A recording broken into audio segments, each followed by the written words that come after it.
Hey, everybody. One of my favorite parts about gearing up for these virtual conferences, and it's truly hard to believe this will be virtual conference number 5 for us. But when we first launched our virtual conference in April 2020, none of us knew how to use platforms like this, StreamYard, Facebook Live, even Zoom. We didn't know how to use any of it. So I would host these training sessions where I would invite all the presenters. I shouldn't say invite, I really asked them to do it, so it kind of was required. But I asked them to join me for a 30-minute training session to kind of get to know how to use the platform to make sure things went smoothly. And nothing against all the great content that they presented on, but I absolutely love these get to know you practice sessions because I got to connect literally with 50 amazing people in our industry. And I'm so excited for today's panel conversation as we gear up for that conference, which is April 4th, 5th, and 6th, 100% free and accessible to all. But today we're going to have a great conversation because one thing we all miss is simply just meeting 5 strangers in a crowded tap room and seeing where the conversation goes. So let's see where today goes. And Chris, because you are sitting in the bar stool next to me, who are you and what do you do in the industry? Yeah, I'm on the hot seat, number one. You are. Give us your pitch. What do you do? Yeah, my name is Chris Oberle. I'm the founder and CEO of Hoptimized Digital. We are a digital marketing company for craft breweries and craft beer companies built by people who love craft beer. Well, I've had a lot of great conversations with you lately. Excited to have another today. Dana, you and I have got to know each other quite well through the Safe Bars Pact initiative over the past year or so. But for everyone who hasn't interacted with you, who are you and what do you do? And I apologize for anyone watching live because half of Dana's title has actually been cut off. Oh, it's long. You know what? When I was typing it in, there were like 50 characters. Like I had to keep making it smaller. So I don't know if we'll work on that. So I'm Dana Kaluzny, and I am the co-founder of Endswell Beer. And I'm also a project facilitator. Yeah, I hear that buzzing. What is that? No, I don't. Is it me? I hear it too. There. It's there Sorry, Cameron. Oh. Back to you, Dana. All right. Thanks for clearing that up. So I'm the co-founder of Enswell Beer, which is a small batch brewery, will be a small batch brewery in Collingwood, Ontario, Canada. Beer for people who love beer with people. And then I'm also a project facilitator and mentor. I have my own company where I support leaders of collaborative projects as well as collaborators in the process of coming together and being able to show up as they are so they can build meaningful relationships to actually keep bringing people together for work that really matters and projects that hopefully will make a difference in this world. I love it. And right before we went live, you were telling Chris and I that you were listening to a pump up song, something that got you ready for that conversation. One, why were you doing this? And two, what was the song?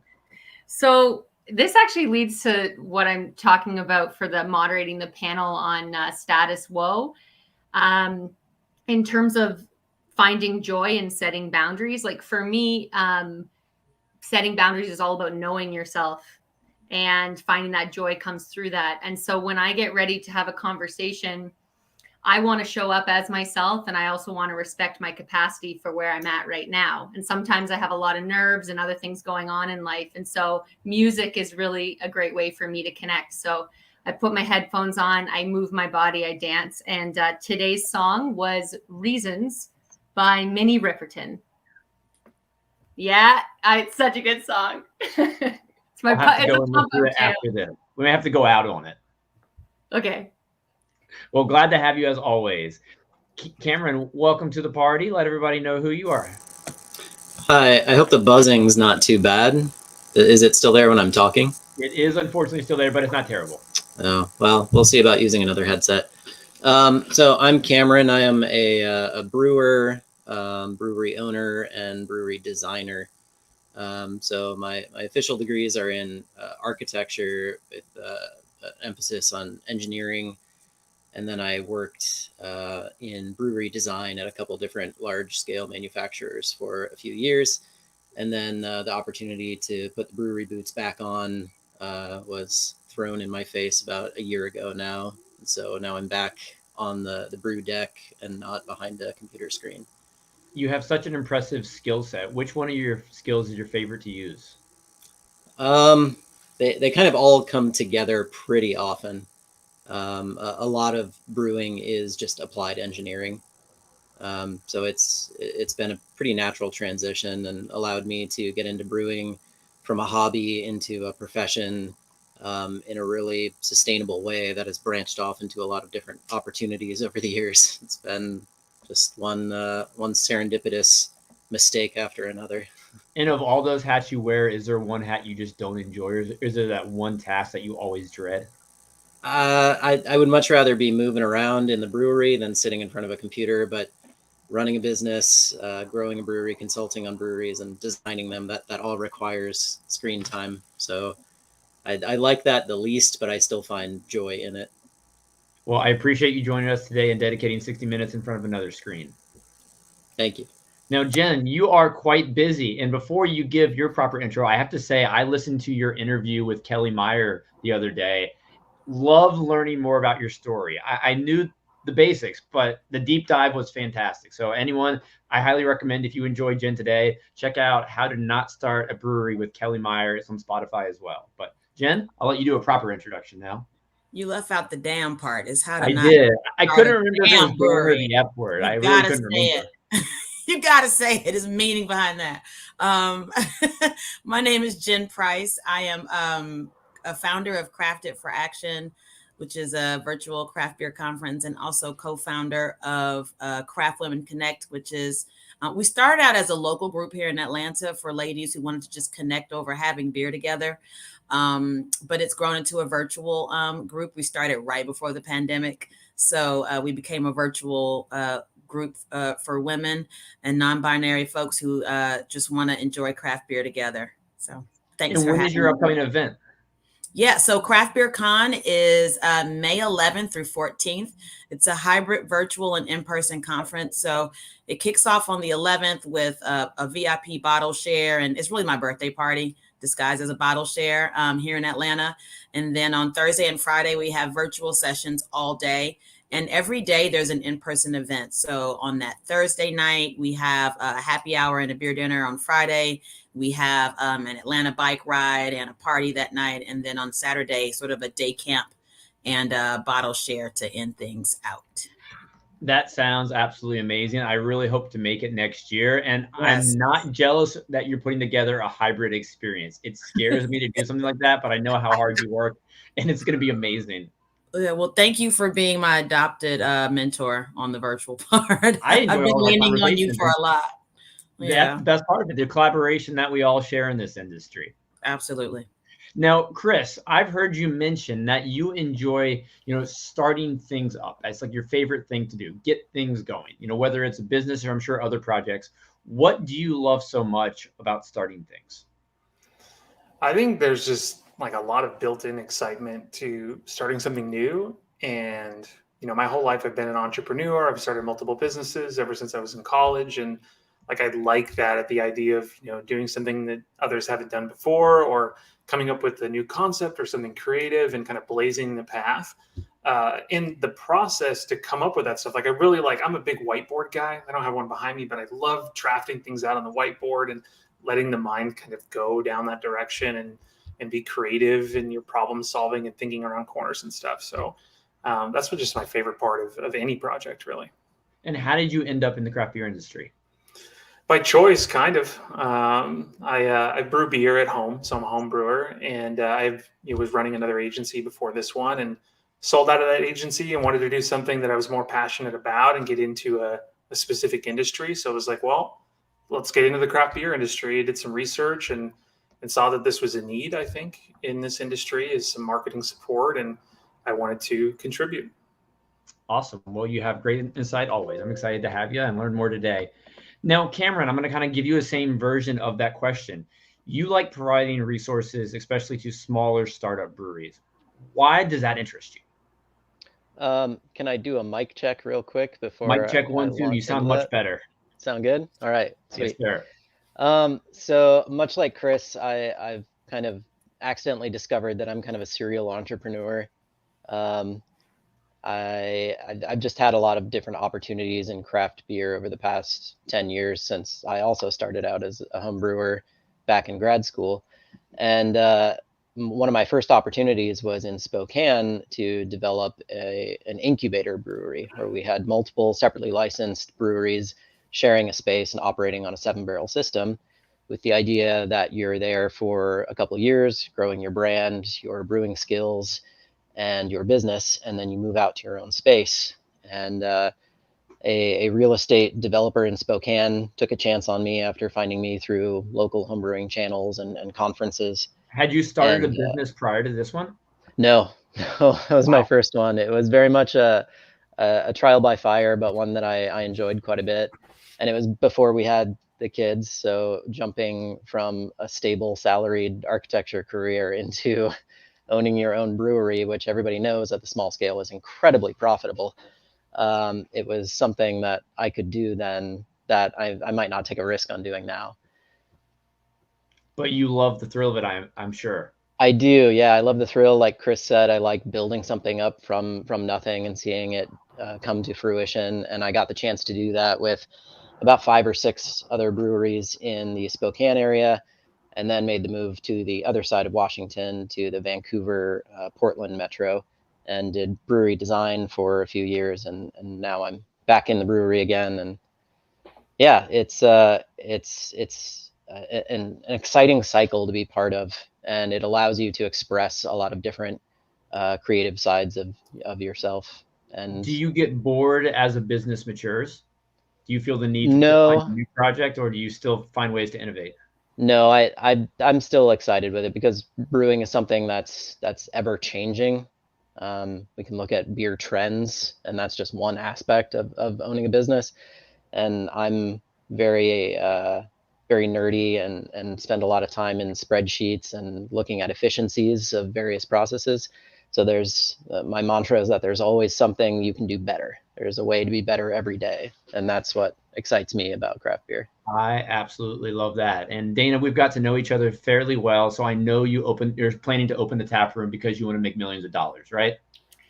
Oh yeah, no, I watched, you know what, Andrew, I watched the having 2 jobs panel that you did at one of the last conferences, and it scared the shit out of me because as somebody who's like, I have another job, obviously, and my husband and I are starting this small batch brewery, which we're really proud of, and we're not doing it to make like tons of money. We're doing it to have a sustainable quality of life and something with integrity for our family and the community that we serve. And we have 2 young kids. And so hearing those panelists talk, I was like, I had to like have a cold shower afterwards. I had to like reset my nervous system. You had to play your pump really up song one more time. put a different pump up song on. But I'm really excited to be here with everybody because I think there's just so much. I'm so glad that you have a platform for people to share some of these challenges and also the joy as well that's associated, because it's incredibly nuanced. And again, like most people don't go into this work because they're setting out to make millions of dollars. And if they are, they're usually at some point they have a rude awakening, depending on where their integrity lies. Now, and speaking of like the startup phase, because you're going through it right now, what part do you enjoy the most? Well, I love learning in conversations with people. And so, yes, my husband and I are co-founders, which means now we're business partners, but it's really strengthened our communication with one another and like our learning together.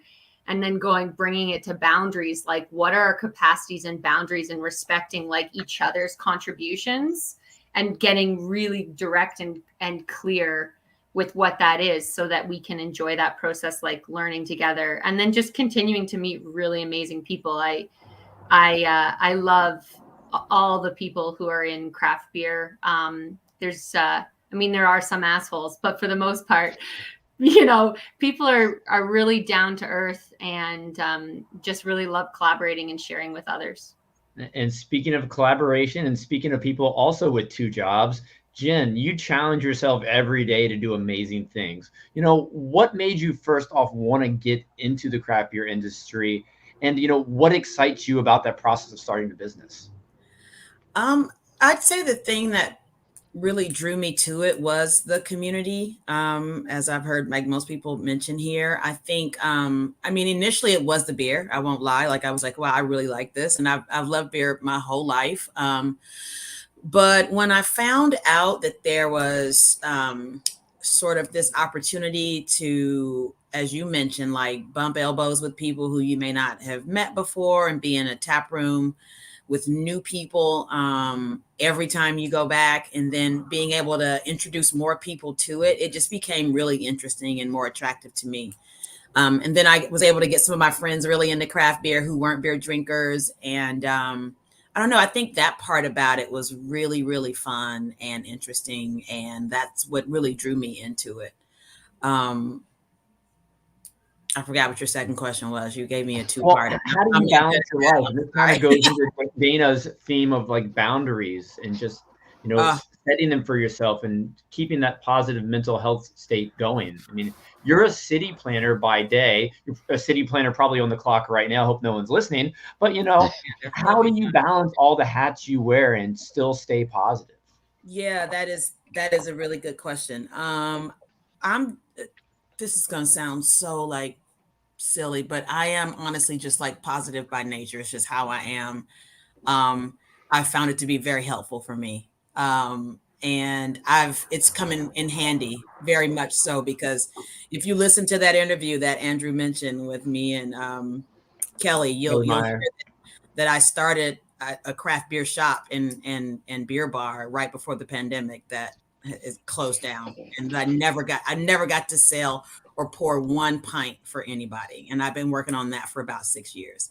So when something like that happens, you just have to wonder that there must be something bigger and better, and that it just wasn't the time. And in instances like that, positivity has really, really helped pay off. But balancing with my regular full-time job, the beer is the fun part. So I can't give this part up. I would give up the day job before I give up the beer.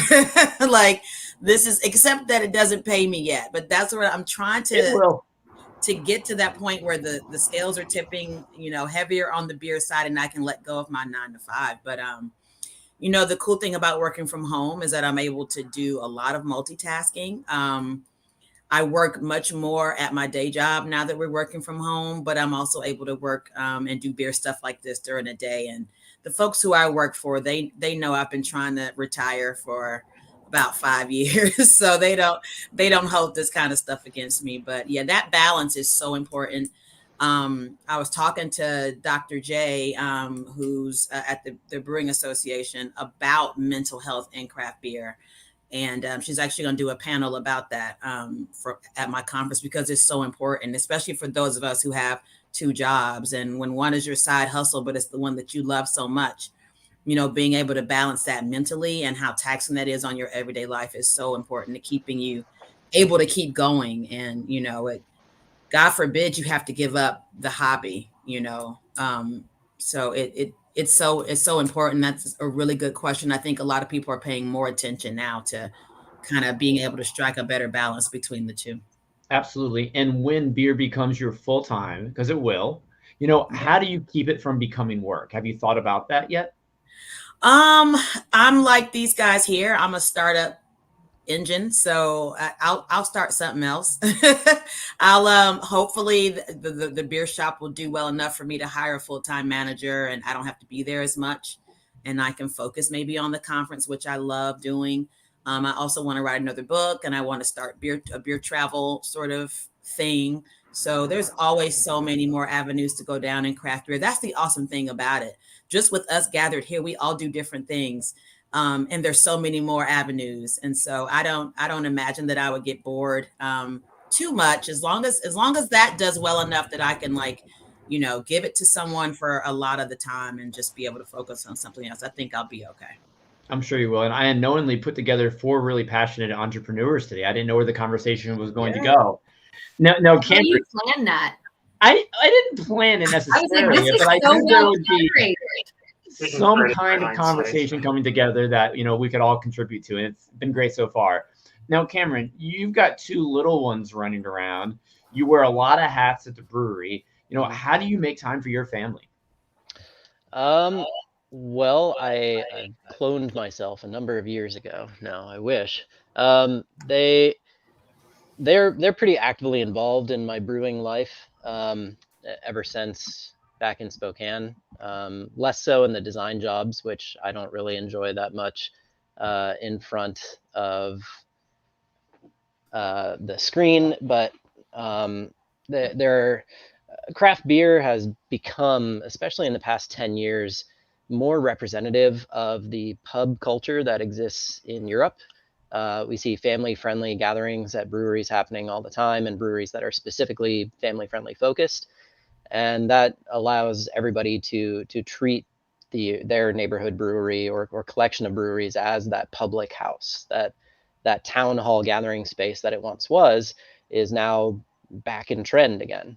So my kids are often at beer events with me, and I've taken them through the brewery many times, and they know what to touch and what not to touch. And but it's definitely something that, like everybody has said, that can become all-consuming, especially when you're in a startup phase and you have that entrepreneurial mindset. It can become a big focus. And so, like Jen was saying, you have to take time for yourself. You have to make sure that it's still enjoyable to you. But I think owning your own business, whatever field it's in, but craft beer especially, allows you to make it a family venture. No, I agree. And I literally put 2 hours on my calendar every day to make sure I go on a nice walk and have lunch with my family to we can escape from this. As much as I enjoy seeing all of you, go in the sunshine and just make sure I'm doing something productive and fun with them. But Cameron, now I need your advice. So my son, he's going to be 3 in July, and we were driving down a road near our house the other day, and he just points out the window, I want to go to the brewery and have pizza. Literally, it's what he said to us. Uh-huh. How do you handle that? Like when your kid says something like that in school?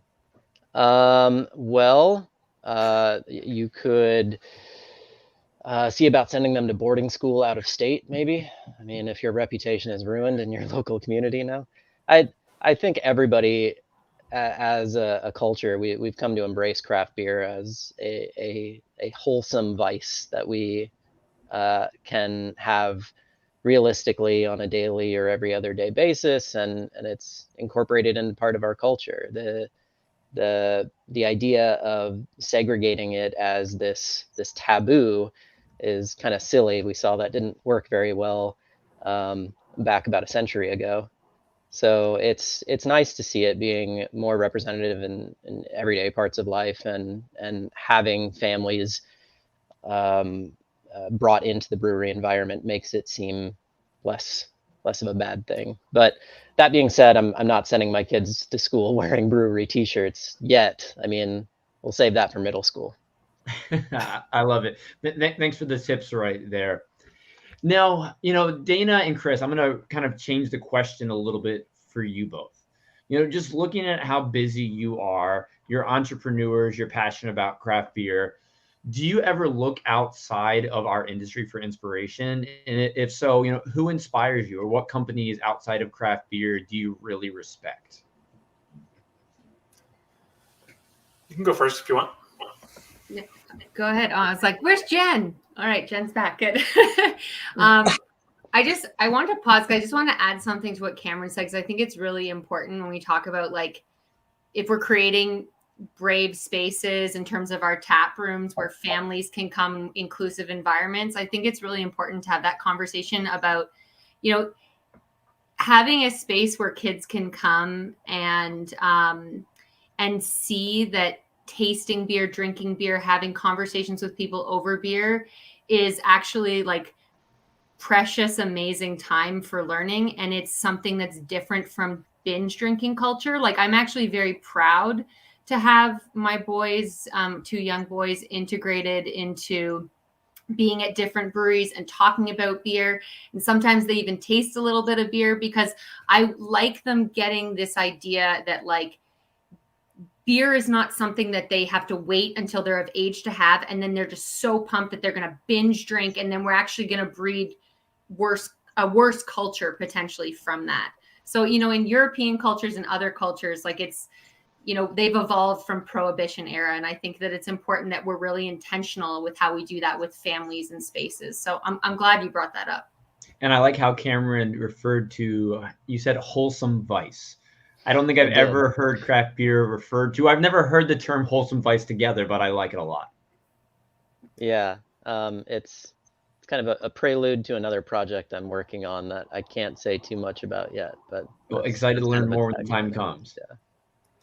I think the people that run these companies too, at least the ones that I've talked to, and I've talked to a few now, and being part of the group, you get to interact with a lot of folks, and like everyone's badass. They're upstanding individuals. They're doing good things. They're running a business. They're trying to help employ people and help other families survive, and take like art and science and business and mold them into one thing, which is very challenging to do. And it takes an upstanding individual to pull that off. And when you have that as your people that are running the industry, like that's probably a good sign, right? That these folks are the ones that are making the decisions and kind of representing the industry that way. And to answer your question about, where I look for inspiration is I try to find that stuff in other places. So like I'm a big book guy. Audible, I listen to books all the time, and I listen to, folks that have done really cool things and try to read their stories or listen to their stories and apply that knowledge to what I'm doing and see if there's some crossovers, which there always are with those type of stories, whether it be a Navy SEAL or somebody who is, like an ex-president or something like that, somebody who's accomplished some stuff. Let's see how they did it, what lessons they learned, and try to apply that stuff to my life or my industry. That seems to be working okay. So you got to tell us, Chris, what are you reading right now or listening to? What am I listening to right now? So right now I'm in my fiction phase. So I do like nonfiction and fiction. I try to break it up. And I'm actively listening to some Stephen King. I'm a big Stephen King fan. So I actually just wrapped up one of his books. It's the sequel to The Talisman. It's The Black House is the name of the book, which is a great book. Stephen King's a master. And I'm in marketing, so like storytelling's big for me. And like Stephen King's a master storyteller. So that's why I get into it. And I'm also kind of crazy, and his work is kind of crazy. So I like the connection there. Dana, how about you? You're always so positive as well. What inspires you to carry on? And, what are some companies or people out there that really you respect? Yeah, I love that, Jen, you said that, like, you're just positive by nature. I feel that way. And I think it serves well in this business. I learn a lot from people who are talking about relationships and relationship building, and specifically between folks who are social justice oriented in terms of, they believe that by building like this ecosystem of people who like respect each other's contributions, that we're like sharing resources, and together we're able to co-create and do a lot of amazing things. So Adrienne Marie Brown is and a lot of the projects that she's associated with are really inspiring for me. Brene Brown and her work with actually just helping people articulate like their emotions and the ways that they can map meaningful connections. That kind of takes from her last book. That was part of the title. And then I do a lot of work with advisory groups, like community groups and community collaborations locally. So, and the people there who are coming together and doing the work are really inspiring. So here we have a food literacy working table with our food council for the county. I'm working with an amazing group that's all around holistic sexuality. It's a program and a movement called Revealed. Just people who are really passionate, but about what they want to do in this world, but that they know that they can't and they don't want to do it alone. They want to do it together with other people and prioritize the relationships to get the work done. Awesome. Thanks for sharing that, Dana. And Jen, I'm not sure if you're here when we threw out the question, but I would love to hear who inspires you or companies that you really look up to. Good question. Sorry about that for dropping off. The power went out at my mom's house. So I had to join in from my phone. That's why I'm like this big now. But you know what? I get inspired by just like watching everyday folks trying to start something. So I'm not like an entrepreneur by nature. I turned into one. Like my background, as you said, is in city planning. I've had a 9-to-5 job my whole life. It wasn't until I tried to open my craft beer store that I even did anything entrepreneurial like. So, but when I started, I don't know, I think my eyes opened up and I was able to see that there are a lot of people out here pushing and trying to do new things. One person in particular is probably my brother-in-law, who's been an entrepreneur since I've known him. So for about 20 years, he was married to my sister. His name is Imari. And he left his full-time job back then about 20 years ago, and started his own company, and has started several ever since. And I watched him right around the pandemic. His company was a sort of experiential marketing company. So he did lots of stuff with people at festivals, at concerts, at convention centers. And the pandemic happened, and he had to really quickly change his whole career, and started in real estate and started flipping houses, and teaching himself how to lay floors and lay tile and build bathrooms and do all kinds of stuff. And I love watching people do things that are hard, and watching their success stories or their non-success stories, because it just teaches me, how to fail forward, which is one of the books I read recently from Brene Brown. You see how I brought that back through, Dana? Very good. Wait, have you two connected yet? I feel like I probably should have. No, I was just like, I'm gonna send Jen a note. Jen and I are just gonna have we're gonna have a separate conversation. Basically. But yeah, I love watching people do that, because like I said, it just teaches me and shows me that, it's possible. It's possible. The things that I want to do that I think are too hard to do are probably not. So yeah. No, people. I mean, these conversations are what I look forward to. And Jen, the other day, I think it was right after you and I talked, you said something, and I knew I had to introduce you to my friend Jamar Valentine, formerly of No Dog Brewing, now of Bavana. So I sent an intro to you and him. A minute later, he tells me that someone else connected you and him the exact same day. Brittany with Arrived. It's just such a small world how there are 50 states, yet two people decide to connect the same person with the same person on the internet at the exact same near moment. Yeah. We hopped on a virtual like a few hours later. We were like, I gotta see who this person is, who everyone thinks I should meet. And we talked. We only had 30 minutes, I think, set aside. But yeah, he's like my new BFF already. So thank you.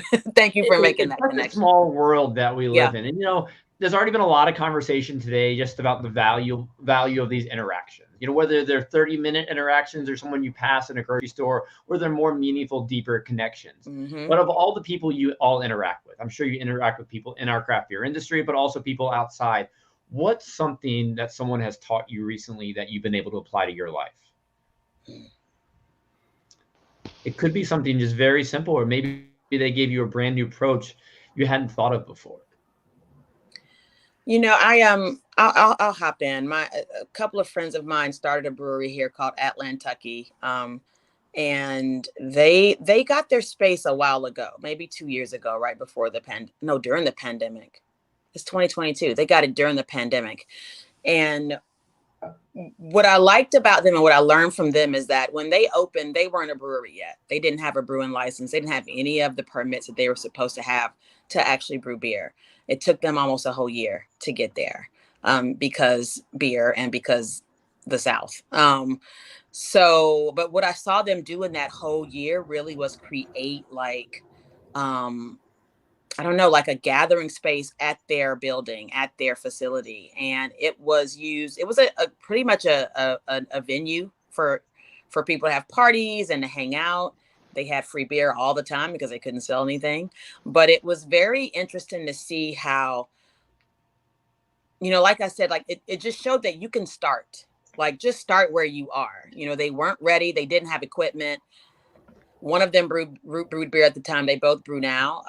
But it just reminded me that all you got to do is just start somewhere. And it may not be, things are not going to always be perfect when you're ready to get going. Like you're never going to be ready. Right. So just go and just start where you are and then sort of build it as you go. And they've been a good example of that here in the city. And I think for a lot of people who may follow their story.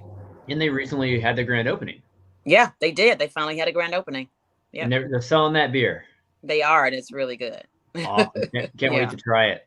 Yeah. That's awesome. I just had a conversation with a brewer here in town, and they, I was talking about marketing and stuff like that. I think we're going to end up doing some work together, but it's a father-son duo that runs the brewery, and son runs the front of the house. Dad is the head brewer, and he still homebrews. He like took me in the back, and he's like, "This is my homebrew setup." And like he's got these huge barrels back there, but then he's got like this like 7 or 10 gallon kettle that he's brewing off of, and he goes, "It's basically the same as the other brews, but just in a smaller fashion." And now I have way bigger like drainage pipes, and I have a drain in the floor that I could use for my home brew. And it was just kind of a reminder that like, your passions never go away. It's like, you can still have fun, even if you make whatever it is you're doing your like pro career, that, you can still it could still be your hobby, and that was a nice reminder for me. That is a good reminder. Now, Cameron, you interact with so many other people, whether from your days in the incubator or what you do now. What's something they've taught you over the years that you applied to your life? I'd say I keep learning variations of the same lesson for craft beer as it exists as a culture now, as opposed to even 10 years ago. Craft beer is very much about relationships. I mean, we've spent the first 30 minutes of this essentially talking about relationships and how they've affected us throughout our journey through craft beer and how they continue to affect us. And the culture of craft beer that is most sustainable in my mind is treating it like a small local business. Professor Sam Holloway of Portland State University likes to say, or has said before, that if you're in craft beer to make millions of dollars, you're about 20 years too late. The idea of growing up a Ballast Point and selling it to an acquisition is yesteryear. The large guys are continuing to consolidate and will continue that cycle for a while, but the small guys don't need to be scared by that or take offense to that. We just need to shift our perception of what it is that we're doing. And I think the most accurate model that is easily conceptualized for most people is the coffee shop model. Coffee shops open up in various neighborhoods. They serve their local community, and they build a culture that community identifies with. And then they repeat that as a stamp across an area, and they build a brand for themselves through multiple carefully curated customer environments. And that focus on retail is really where a mature craft beer culture develops. Not that we can't have distribution as well. I mean, that's a critical component of marketing and growing a brand. But this idea of you have to start out on a 10-barrel system at least and get as many fermenters for quad batching into as possible. That's one business plan you can take, but I think the much easier to wrap your head around and the much easier to make a sustainable operation is to build it as that coffee shop model. Small scale brewing can be profitable. And you're very passionate about teaching others that there are other business models you can look at. Yeah, that's something I've talked about for a number of years and written some articles for BYO magazine and done conference presentations on it before. And I always feel a little bit like I'm cheating with these conferences because I'm reusing so much of what I talked about before, but I just keep learning new lessons and attaching new addendums to this methodology of thinking about craft beer as this mature small business and helping other people realize what they want to do in craft beer through this exploration of models, because there are lots of different ways to make a beer and just as many different ways to run a profitable brewery. Do you find that, if you don't mind, I have a question for Cameron on of course. When you talk to people about this, do you find that like that realization of like, the mature small business model, or that there are these various models, is that encouraging or discouraging to people that you talk to? It depends on where they're coming from. I think that initial rush that we had in like 2010 and shortly after of everybody and their brother who had ever homebrewed before wanting to open a brewery, and all the new permits being pulled and small scale equipment being purchased and unavailable on the market.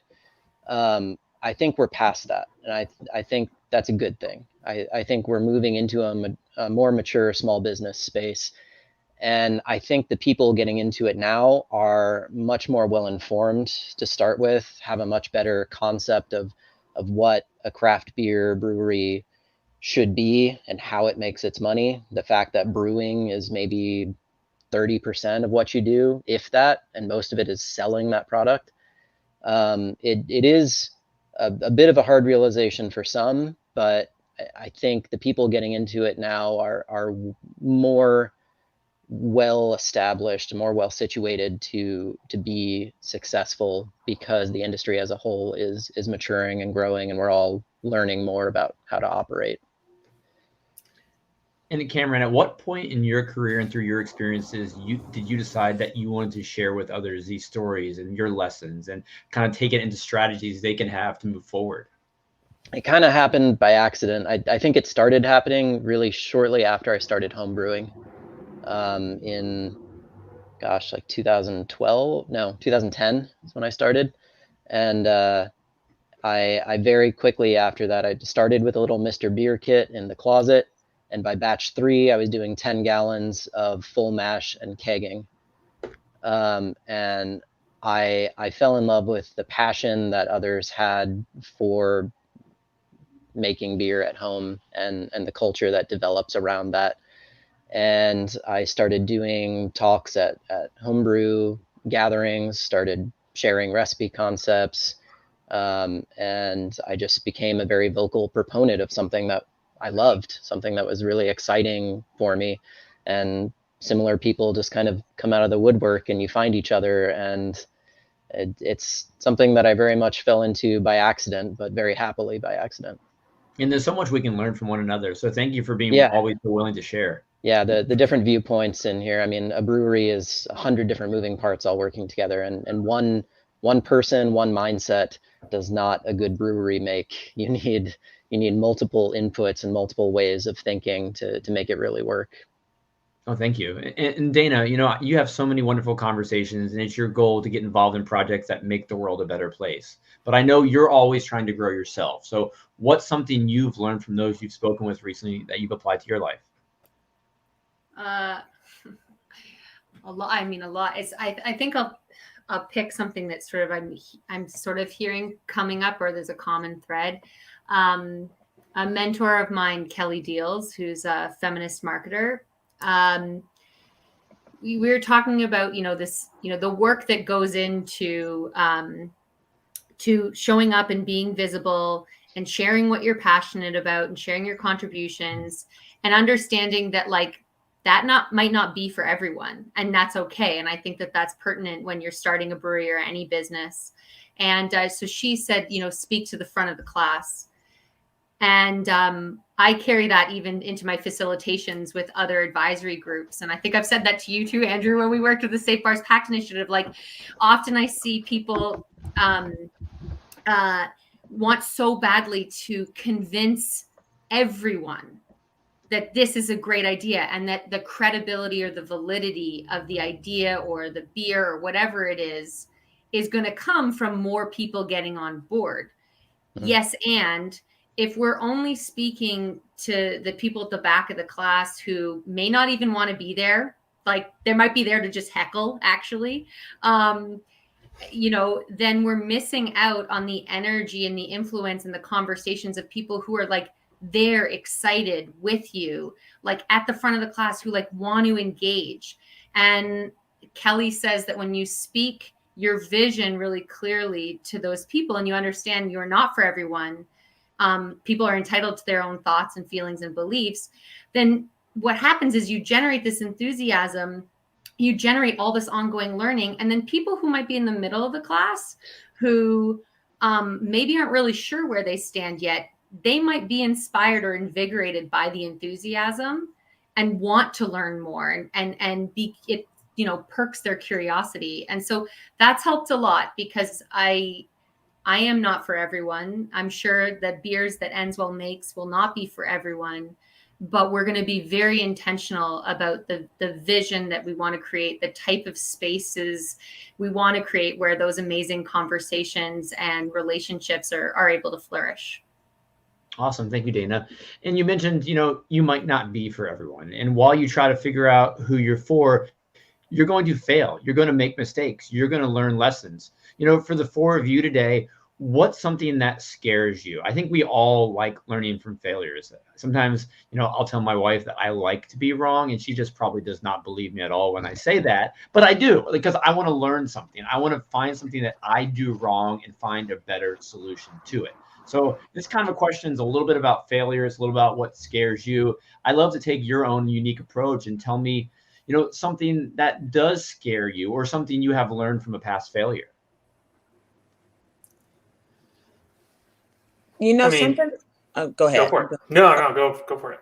I was gonna say something that scares me. I think what scares me most is like the possibility of missing an opportunity. I think that's the thing that worries me the most. Is like, I don't know, like missing.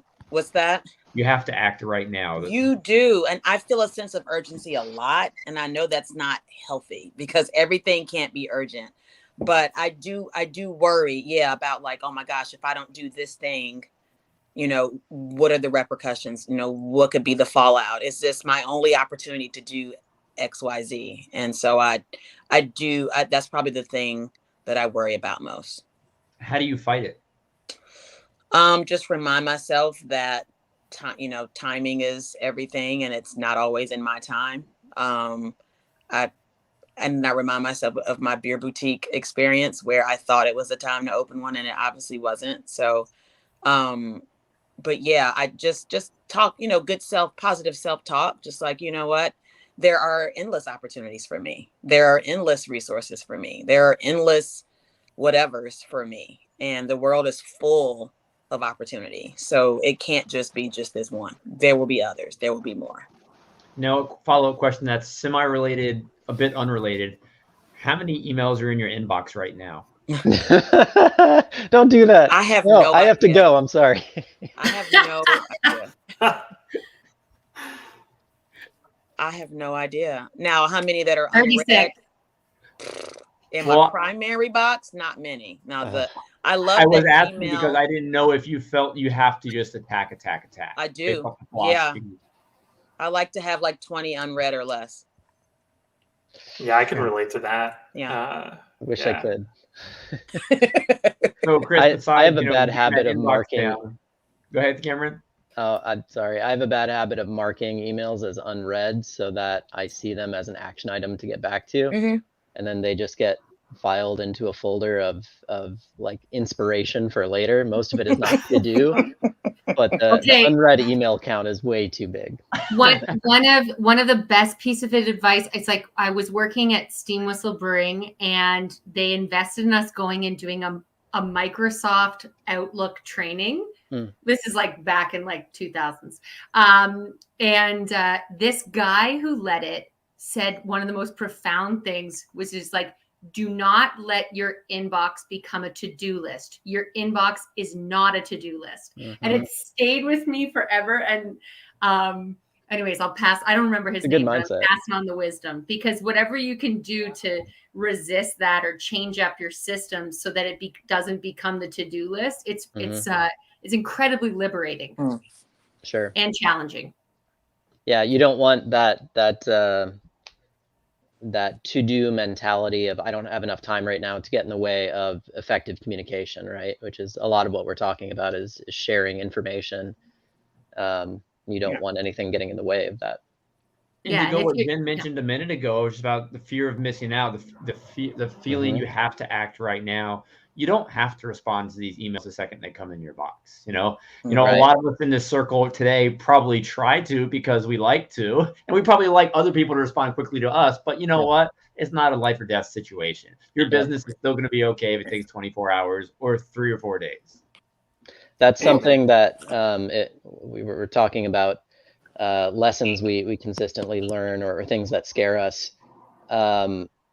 I would say one of the big things for me is it good enough is a constant question that kind of goes through my mind. With that engineering mindset, I'm always thinking what can be done to make it better or more efficient.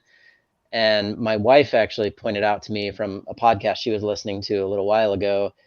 I very much operate with this mentality of if it's worth doing, it's worth doing well, right? It's worth putting your all into it and doing the best that you can. But that often leads me to inaction on something. And so it's nice to flip that saying and say, well, if it's worth doing well, it's worth doing. So just doing something on it and getting that next step done is something that's been important for my mindset as an entrepreneur. And I think is something that a lot of the craft beer industry shares, is that we just keep doing things. We've seen that in the past couple of years, especially with new beer styles and pushing the bounds of hop research further than they ever have been. And it just starts with a few pebbles moving down the mountain, and then you get an avalanche of information to review. And it's that iterative process of design, of do something, get a first working draft out there, that first proof of concept, and then refine as you go on as a culture. I love that philosophy, Cameron. Yeah, well said. Yeah. Now, Chris, I know you were going to hop in a minute ago about what scares you. I'm very curious because we've had quite a few conversations recently. Yeah, I figured you're going to say nothing.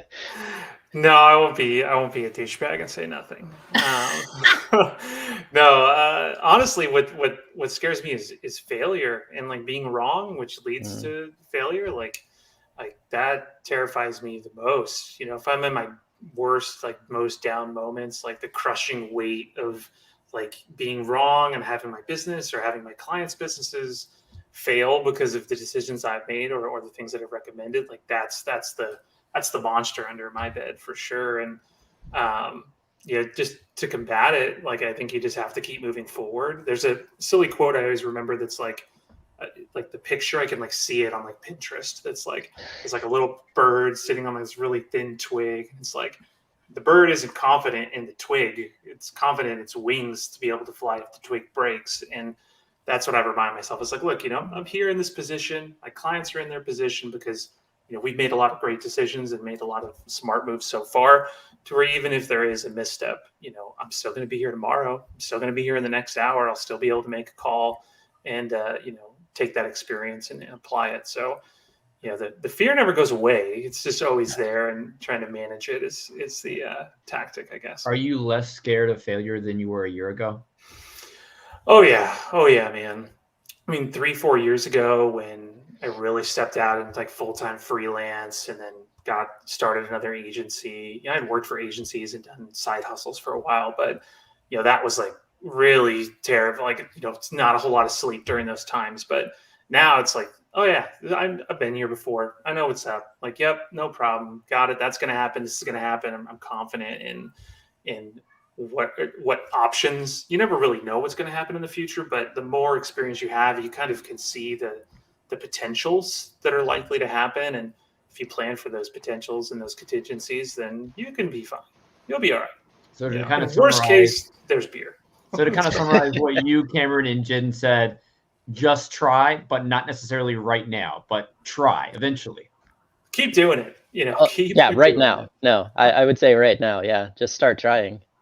There's no reason to wait. You're not going to be any more prepared in an hour than you are now, or in a day than you are now. Just start doing things. Hell yeah, Cameron. I like it. Dana, how about you? I would love, I'm very curious in your answer, what scares you?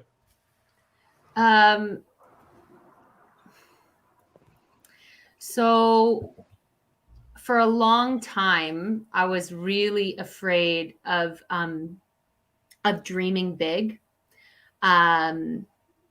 because the bigger you dream, the greater the potential for disappointment. And I realized recently that I was limiting my capacity to dream because of that fear of being disappointed. And that disappointment just being that I would have these expectations of the outcome, and And when that didn't meet those expectations, whether or not that felt like failure, it was more just the heartache of disappointment. And I realized recently that a big part of that was actually like a story that came from my childhood experiences that doesn't actually connect with where I'm at now. And so like changing up that story. I mean, when I was 8, my dad passed away of cancer. And for years afterwards, I had this big dream that I truly believed that he didn't actually pass away, that he was like a spy working for the Canadian spy intelligence, and that like one day he was going to come back in our life. And when my mom remarried, I realized that would never, that's not true. And that crush of disappointment from that dream really stayed with me. And it wasn't until recently as an adult that I sort of connected that I realized that I don't have to be afraid and carry that fear and that story with me now. I can rewrite that, and I can do that in ways that are gentle and that are kind for me, and that I am going to get disappointed in my life, and that's okay. So how can I learn to trust myself, trust the process, and just like enjoy the damn ride, because it's a ride. And Wow. failure, sometimes it can be scary. It can be looked at as something negative, but I really think it should be looked at as a positive learning experience. And, as we wind this conversation down, I would simply love to hear from the three of you something that you're proud of recently. What has gone on in your life, whether it's just something personal, business related? What are you proud of right now? I have a real quick one. I'll just get mine out of the way because I feel like I talk too much whenever I talk. I'm a big fan of bringing science into the home for the kids. So I have a telescope and little like portable little microscopes that we can take around, and they can look at things at 100 times magnification.